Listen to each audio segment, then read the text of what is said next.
আপনি কি 2024 সালে এসেও কিছু টাকা বাঁচানোর জন্য পুরাতন স্টাইলে ইন্টেরিয়রের কথা ভাবছেন?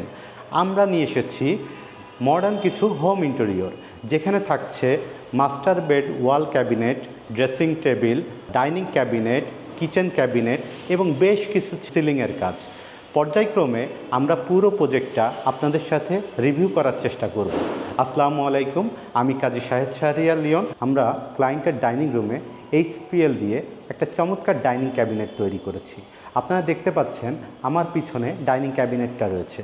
এখানে সাইড থেকে আমরা কিন্তু দুইটা ওভেনের জন্য জায়গা রাখছি এবং ভিতরে সুইচ বোর্ড ব্যবস্থা রাখা হয়েছে এবং ফ্রন্ট সাইডে আমরা 6টা পাল্লা ব্যবহার করেছি এবং ফ্রন্ট সাইডের থেকে 5mm ক্রিস্টাল গ্লাস ব্যবহার করা হয়েছে, অ্যালুমিনিয়াম প্রোফাইল হ্যান্ডেল ব্যবহার করা হয়েছে, অ্যালুমিনিয়াম এজিং ব্যবহার করা হয়েছে এবং কমপ্লিট এসএসের কনসিল হিন্টস ব্যবহার করা হয়েছে।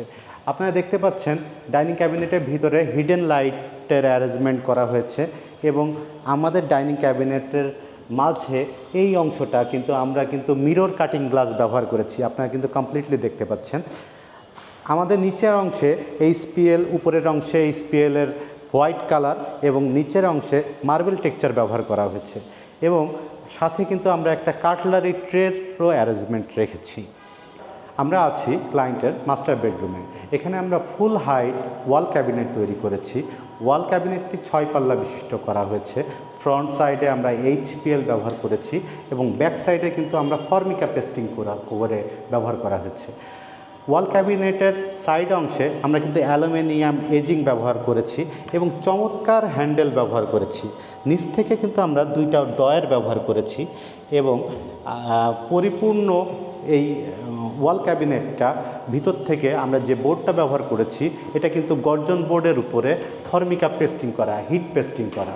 সেক্ষেত্রে এটা পোকামাকড়ে নষ্ট হওয়ার সম্ভাবনা কম এবং আপনারা কিন্তু ইজিলি 20-30 বছর এই ধরনের ওয়াল ক্যাবিনেট ব্যবহার করতে পারবেন। মাস্টার বেডরুমে ওয়াল ক্যাবিনেটের সাথে আমরা কিন্তু একটা চমৎকার ড্রেসিং টেবিল তৈরি করেছি। আপনারা দেখতে পাচ্ছেন ড্রেসিং টেবিলটা কমপ্লিট ফুল হাইট মিরর ব্যবহার করা হয়েছে এবং তার পিছনে কিন্তু আমরা হিডেন লাইট ব্যবহার করেছি এবং হিডেন লাইটের পিছনে আমরা কিন্তু HPL বোর্ড দিয়ে ডেকোরেশন করেছি, যেগুলো আমরা অ্যালুমিনিয়ামের টি-বিট ব্যবহার করা হয়েছে। আপনারা দেখতে পাচ্ছেন আমার লেফট সাইডে এটা HPL দিয়ে রেডি করা এবং ইম্পোর্টেড ফ্রেম দিয়ে ব্ল্যাক গ্লাস দিয়ে ডেকোরেশন করা হয়েছে। ভিতরে কিন্তু আমরা 8 মিলি গ্লাসের সেলফ ব্যবহার করেছি এবং উপর থেকে আমরা স্পটলাইট ব্যবহার করেছি।